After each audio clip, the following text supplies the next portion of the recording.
ایک دفعہ کا ذکر ہے، ایک باغ میں بہت سے پودے تھے۔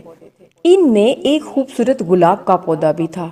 اس پودے پر ایک گلاب کا پھول اپنی خوبصورتی پر بہت فخر کرتا تھا۔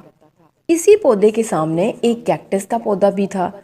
گلاب کا پھول اس بات سے مایوس تھا کہ وہ ایک بدصورت کیکٹس کے ساتھ اگ رہا ہے۔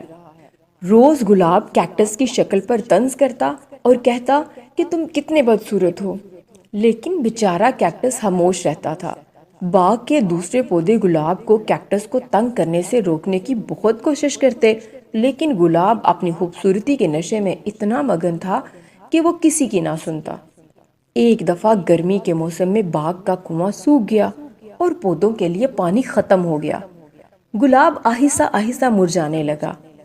ایک دن گلاب نے دیکھا کہ ایک چڑیا کیکٹس میں اپنی چونچ ڈال کر پانی پی رہی تھی جو اس نے اپنے اندر جمع کیا ہوا تھا۔ تب گلاب کو بہت شرمندگی محسوس ہوئی کہ وہ کیوں کیکٹس کا مذاق اڑایا کرتا تھا۔ گلاب کو پانی کی بہت ضرورت تھی۔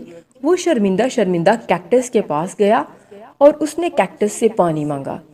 مہربان کیکٹس نے اسے معاف کر دیا اور پینے کے لیے بہت سا پانی دیا۔ پھر دونوں اچھے دوست بن گئے۔ تو اس کہانی سے ہم نے سیکھا کہ کبھی بھی کسی کو صرف اس کی شکل سے نہیں جانچنا چاہیے۔